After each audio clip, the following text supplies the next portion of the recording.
The haze that surrounds the distortion is as cold as ice. You see the movement of several shadowy figures and hear the sound of muffled voices. The distortion seeks to draw you in. It will take you through to the other side if you do not resist its pull. Perception. Look into the distortion. As you look more closely, you can see the silhouettes of demons as well as a figure in a cloak. You hear the distant murmur of conversation and the low hum of countless insect wings. Touch the haze. You touch the distortion and your skin goes cold and numb. It feels like your hand is trapped within a thin layer of ice. You try to pull away, but you are frozen, unable to move. Then the illusion vanishes and everything returns to normal. Go inside the distortion. You surrender yourself to the distortion. The past and present collide, creating a vortex of energy that consumes you. The cold haze dissipates, but Arilu Vorlesh's icy stare keeps you frozen in place. You again.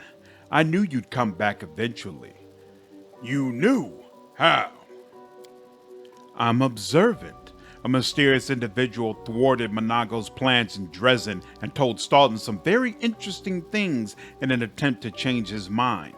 More importantly, the week before I was captured, someone paid a visit to my laboratory. They appeared out of nowhere, said a few words, and then vanished without a trace. It was a most curious encounter, and it became even more curious once I discovered the truth of your origins. Once I put two and two together, I knew that my plans to open the world wound would succeed. After all, someone from the future was traveling back in time to stop my research. Now, I would love to stay and discuss time travel with you, but I cannot allow you to interfere with my work. You will have to be killed. Can it be true? Are we really in the past? Traveling through time is an extraordinary power. It is gratifying to see it in the hands of someone worthy. Use it wisely, Commander. There are many problems we can solve directly now, before they ever happen. Xanthir the Plague One? What are you doing here? The insects grow louder and more agitated. Their angry rustling fills your ears. What did you call me? The Plagued One? I am Xanthir Vang. Hope your primitive little mind can remember that. And I'm not going to bother explaining our research to you. You wouldn't understand it, even if you tried.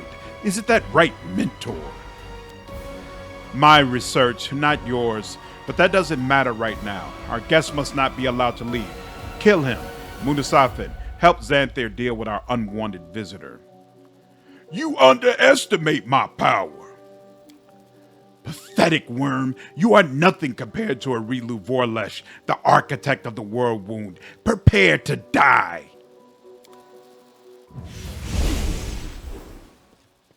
So long, Xanthir. The locusts grow louder and more agitated. Xanthir hisses with irritation. Munasafin, you damn coward! You would never become Arilu Vorlesh's apprentice. You are nothing more than an unlettered servant. You don't belong in my mentor's laboratory, not even to wash the dirty flanks. So you want to be Arilu's only apprentice? I am her only apprentice. The rest are just servants. My mentor doesn't wish to acknowledge me yet as her student, but I'm willing to work for her recognition. An apprenticeship with someone like her is an honor that must be earned. What is Arilu teaching you? My mentor has shared her most important discovery with me.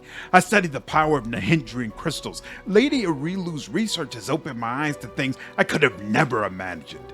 We are on the verge of great discoveries, but I don't have time to satisfy your idle curiosity.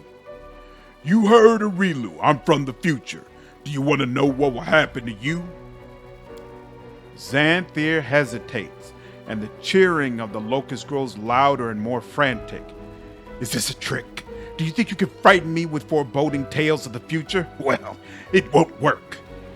Do you think your masters appreciate your intelligence? Do you think they care about your research? They just want to use you. They will make you work like a slave, day after day. You will labor away like a mindless machine, looking for ways to make demons stronger. I am. Xanthir looks flustered for a moment, but quickly regains his composure.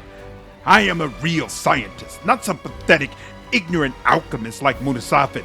My mentor understands that. My talents and abilities will not go to waste. I really would never... You're lying! The chittering locusts fall silent for a moment and then resume their activity with renewed vigor.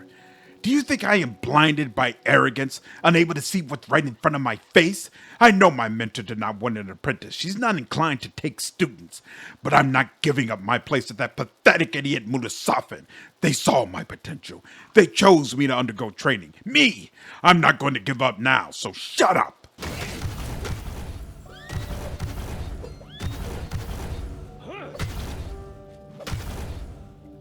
Xanthir drops to his knees, and the chittering insects fall silent beneath his mantle. I admit, you're stronger than a normal Galarian, and your words make me think, but no, you can't win. There's no weakness in my body. I am more than frail flesh. Go ahead, do your worst. You can't defeat me. Lawful. Requires Aeon mythic path.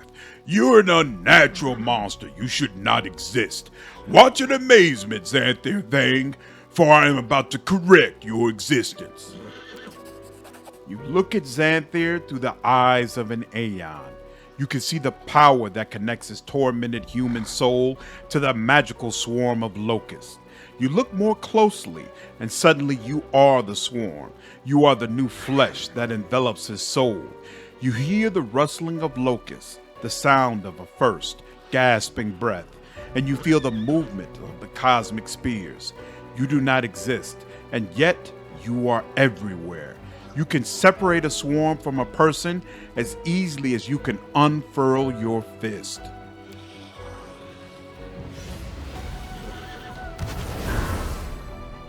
You blink, and you are back in your own body again. A young man kneels at your feet, wrapped in a mantle that bears the symbols of Discari. His pale, arrogant face is contorted in horror, and he is gasping for air like a fish out of water, too shaken to speak. A swarm of locusts hovers nearby.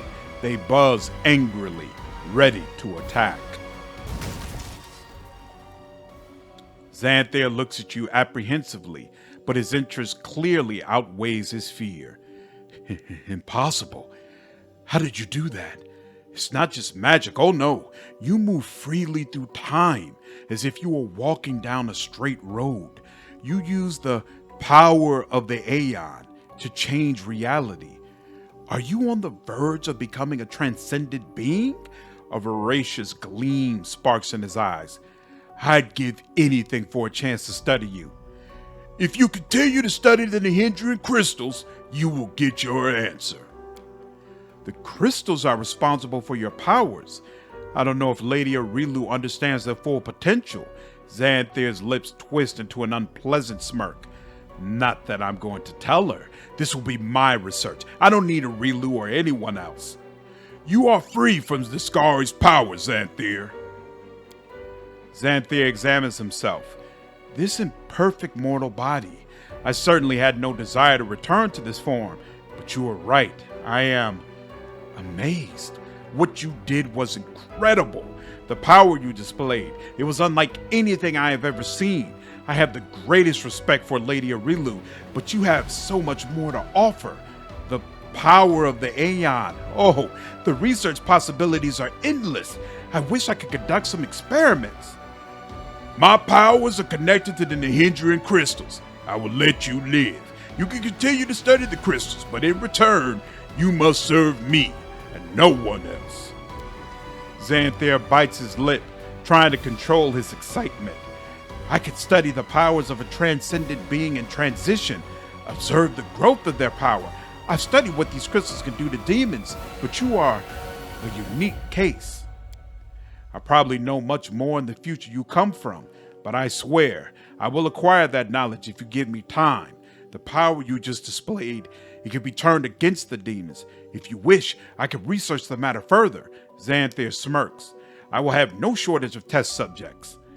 I am the commander of Dresden. You can find me in the city once you succeed. Xanthir bows his head slightly. As you wish. Given the current situation in Dresden, I suppose I'll know when it's time to meet. You hear a low rumble. It is the flow of time changing its course, slowly and reluctantly. You were able to change the past. Everything was as it should have been. Everything is as it should be. Everything will be as it should. You are greeted by a familiar voice. Mentor, the day has finally come. Xanthir Vang gives you a nod of greeting. He has aged visibly since your last meeting, and the passage of time seems to have made him even more arrogant. Why are you calling me your mentor? You never told me your actual name. Besides, it's true. You opened my eyes to the possibilities of science. Thanks to you, I conduct real research. Unlike those morons who stay with a Relu Vorlesh, I've seen what they've created over the years. Xanthir wrinkles his nose. Pathetic amateurs, clueless half-wits. The demons they improve are utterly useless. And of course, Mutasafin presides over this apotheosis of ignorance. Who else could be so smug, arrogant, and totally incompetent? Thank you for saving me from those fools, Mentor. If you hadn't intervened, I'd be stuck out in some swamp right now, slapping together mythic demons like a common laborer. How did you know this was the day I would return to the Midnight Fane? When I heard about the battle for Dresden, I knew we'd be meeting soon. My research was almost complete, and the Queen personally invited me to Dresden. She wanted me to examine Mutasafa's laboratory in the Midnight Fane. I spent countless days sorting through all the documents that moron left behind his lab. Before the Queen gave orders to block the exit, I snuck down here into the dungeons. I didn't want what was happening up above to interfere with my research. It's so noisy up there. It's simply awful. Since you are here, I assume your research was successful? Xanthir smiles contentedly. Quite so, Mentor, quite so. Not only did I study the Nahindrian crystals, I also did considerable research into the nature of Aeons. I was able to create a spell that would allow you to correct, as you called it that day, demons by stripping them of their mythic powers. Try it out. I'm sure it'll work perfectly. What have you been doing all these years? Xanthir's face glows with pride. Research, of course. And that idiot Mutasafa can only dream of the kind of advancements I've made in my research. At the moment, I'm the only real expert on the Nahindrian crystals in Mendev. The rest are just parasites, trying to leech off my research and discoveries. I have been consulted by the Decemvirates of Pathfinders, and I've received numerous awards for my work. Of course, some envy me, and others think I'm a secret cultist. And then there's the matter of those goons my former masters keep sending to kill me. But every brilliant scientist faces a few obstacles on their path to greatness. Mutasafa did replace me as a Relu Vorlesh's apprentice, that sneaky scumbag.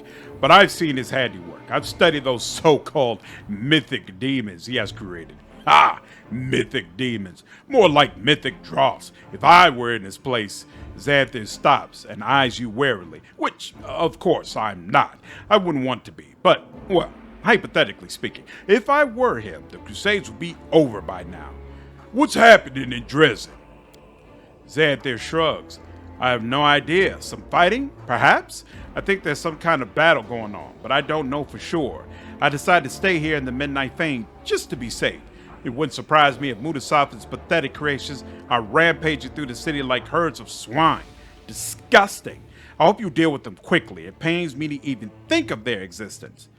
You have served me well, Xanthir. Continue with your research.